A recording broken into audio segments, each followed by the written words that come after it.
கும்பராசிக்காரங்களுக்கு முதல்லமா நல்ல விஷயம் ஜென்ம சனியிலிருந்து விடுதலை. சனி பகவானுடைய ஜென்மத்திலிருந்து விலகிறாருனாலே இந்த உடல் அசதிகள் பிரச்சனைகள் பல விஷயம் குறைய ஆரம்பிச்சிடும். இன்னொரு நல்ல விஷயம் குரு பகவான் தன லாபாதிபதியாக இருக்கக்கூடிய குரு பகவான் பஞ்சமஸ்தானத்தில் போய் பார்க்குறாரும்போது வாழ்க்கை உயர்ந்து தானே தீரணும். அப்போ இவங்களுக்கு இருக்கக்கூடிய துன்பங்களிலிருந்து ஒரு விடுதலை கும்பராசிக்காரங்களுக்கு உறுதியாக கிடைக்க போகுது. ஆனால் ராசியில் ராகு 7ல் கேது வரப்போகிறார் அப்படிங்கும்போது ரொம்ப கவனமாக இருக்கணும். அதில் நல்ல விஷயம் என்னங்கெல்லாம் ஃபாரின் போகிற ஆப்பர்ச்சுனிட்டியை கொண்டு வந்து உங்களுக்கு கொடுக்கும். ஆனால் ஏற்ற இறக்கமான ஒரு வாழ்க்கை, உயர்ந்தவர் தாழ்வதும் தாழ்ந்தவர் உயர்வதும் இந்த காலகட்டத்தில் நடக்கும் கும்பராசிக்காரங்களுக்கு. இதில் நீங்கள் குறிப்பாக எடுத்துக்கணும்னா அவிட்ட நட்சத்திரத்தை சேர்ந்தவங்க கடன் வாங்குவதை தவிர்க்கணும். ஹெல்த்தில் அதிக இம்பார்ட்டன்ஸ் எடுக்கிறோம். ஆனால் வீடு வாங்குறதுக்கு சில பேர் ஹவுசிங் லோன் வாங்குவாங்க, அதெல்லாம் நல்லா கிடச்சிரும். தொழிலுக்காக இவர்கள் ஜொல் லோன் வைப்பாங்க, அதுவும் நல்ல முறையில் இவர்களுக்கு அமையும். அது அவிட்ட நட்சத்திரத்துக்காரர்களுக்கு.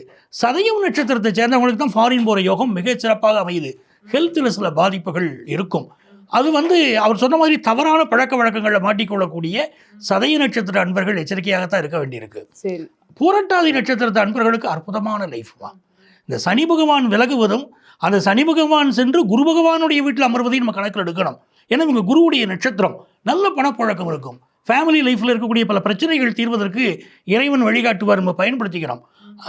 வேலையில் ஒரு ப்ரமோஷன் வரும். 11ல் சூரியன் வேலையில் ஒரு ப்ரமோஷன் கொடுப்பார். 11ல் இருக்கக்கூடிய புதன் கல்வியில் ஒரு பெரிய வளர்ச்சியை கொண்டு வந்து கொடுக்க போகிறார் உங்களுக்கு.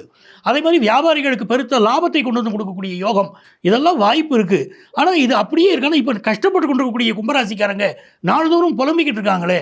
அப்போ இந்த துன்பங்களிலிருந்து விடுதலை எடுத்துட்டு இவர்கள் என்ன செய்தால் நாம் சொன்ன நல்ல பலன்கள் இவங்களுக்கு கிடைக்கும் அப்படின்னா, ஒரு முறை தஞ்சை பெரிய கோயிலுக்கு போயிட்டு வர்றோம்.